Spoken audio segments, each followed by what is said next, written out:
اور تیسری توحید ہے توحید اسماء و صفات. پہلی توحید کون سی تھی میرے بھائی؟ توحید ربوبیت. دوسری توحید الوہیت. تیسری کیا ہے؟ توحید اسماء و صفات. اسماء کس کو کہتے ہیں؟ ناموں کو. صفات صفتوں کو. یعنی کہ اللہ کے جو نام ہیں وہ مانیں آپ، کسی اللہ کے نام کا انکار نہ کریں، اور صفات جو اللہ کی قرآن و حدیث میں آئی ہیں وہ بھی مانیں، اور ان ناموں میں اور صفات میں اللہ کے ساتھ کسی اور کو شریک نہ ٹھہرائیں. تو رازق کون ہے پھر؟ اللہ. کوئی اور تو نہیں رزق دینے والا. اولاد دینے والا کون ہے؟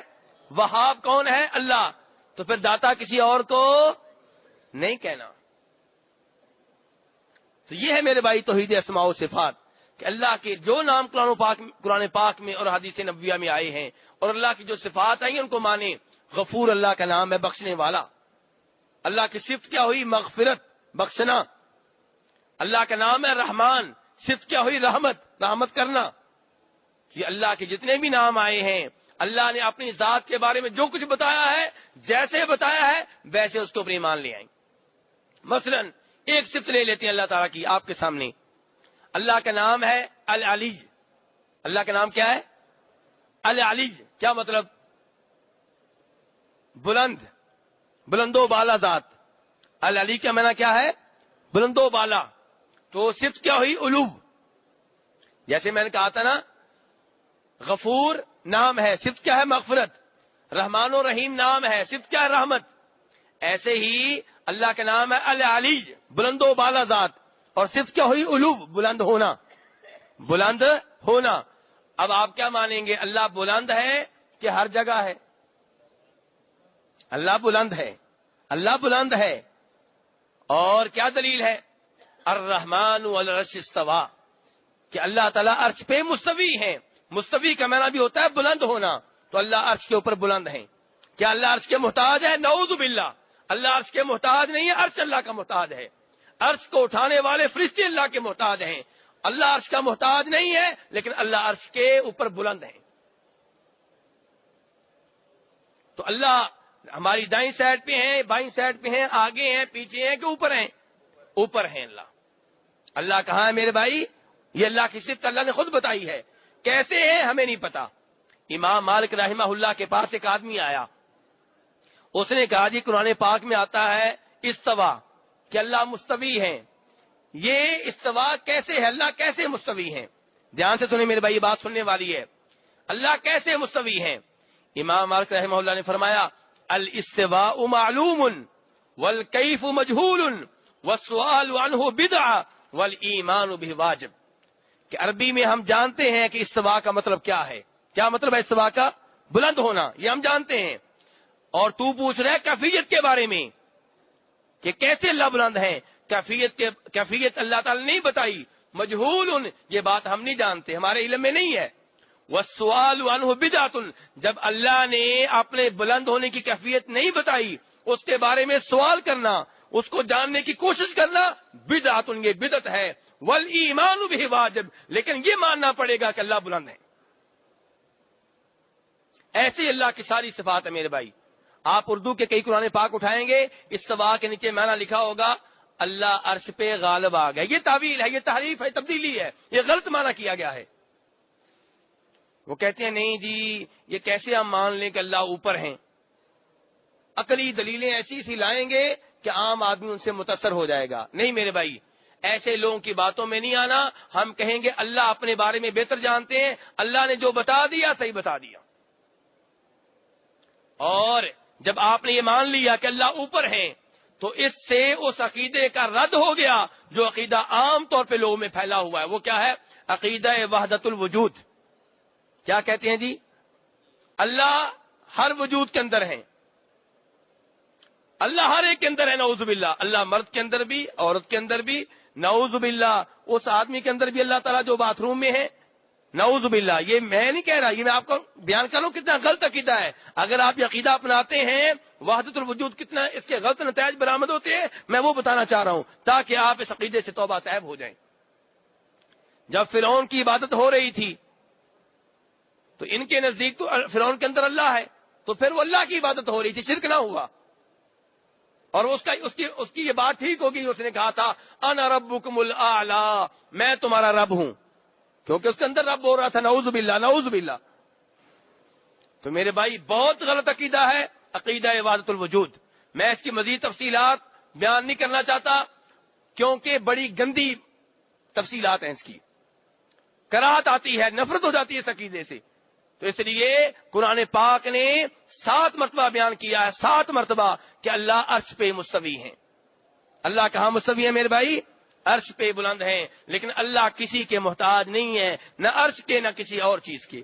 اچھا، اب اس کا پھر کیا مطلب ہے جو کہہ دیتے ہیں جی اللہ تعالی ہر ایک کے ساتھ ہیں؟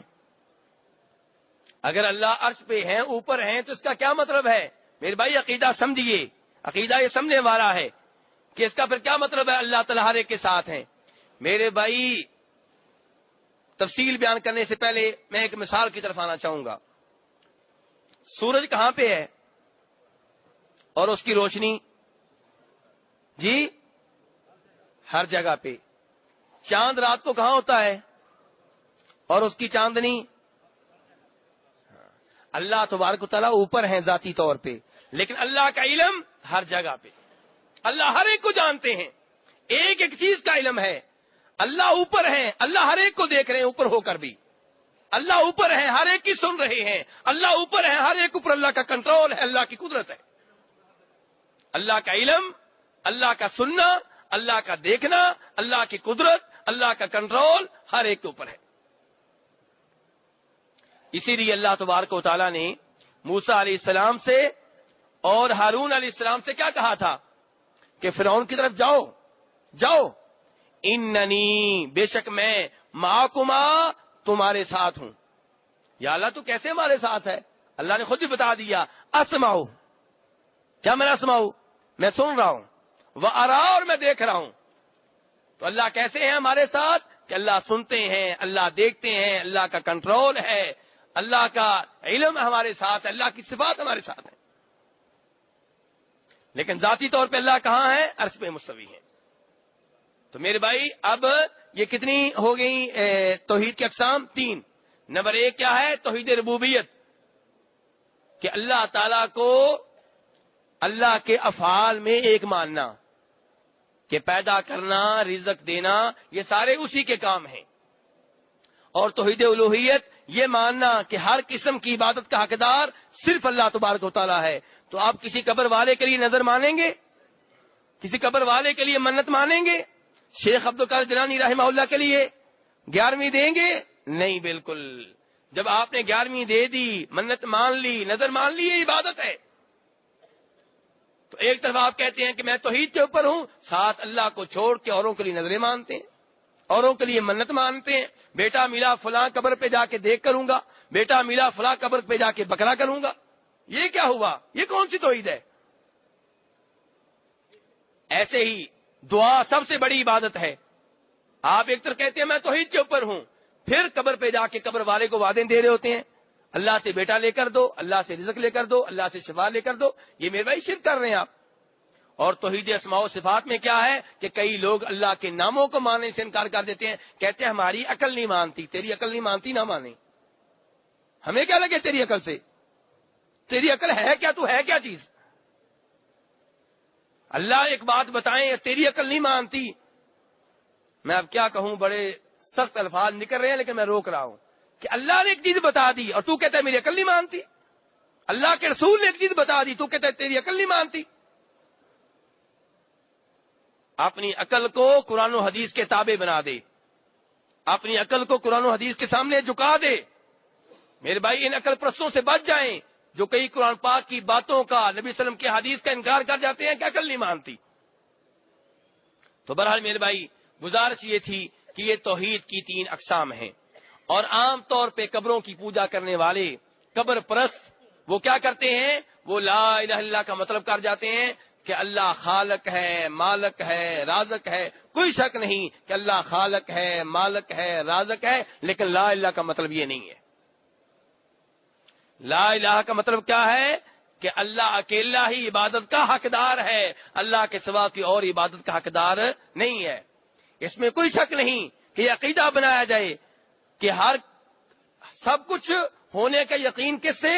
اللہ سے، اور اللہ کے سوا کسی اور سے کچھ بھی نہ ہونے کا یقین۔ لیکن یہ لا الہ کا مطلب نہیں ہے، لیکن یہ لا الہ کا مطلب نہیں ہے، یہ توحید ربوبیت میں داخل ہے۔ لا الہ کا مطلب یہ ہے کہ اللہ کے سوا کوئی عبادت کا حقدار نہیں ہے۔ لا الہ کا مطلب کیا ہے؟ اللہ کے سوا کوئی عبادت کا حقدار نہیں، یہ ہے لا الہ کا مطلب۔ اور اسی کے اوپر اعتراض تھا اہل مکہ کو، اسی لیے انہوں نے اسلام قبول نہیں کیا۔ ان کو پتا تھا کہ اگر یہ کلمہ پڑھ لیا اپنے معبودان باطلہ کو چھوڑنا پڑے گا، اور اس لحاظ سے وہ آج کل کے قبر پرستوں سے، مشرکوں سے بہتر تھے کہ انہوں نے کہا ہم کلمہ ہی نہیں پڑھیں گے۔ جس کلمے کی وجہ سے ہمیں اپنے بزرگ چھوڑنے پڑیں، جس کلمے کی وجہ سے ہمیں اپنے معبود لات عزا ہبل کو چھوڑنا پڑے، انہوں نے کہا ہم یہ کلمہ نہیں پڑھیں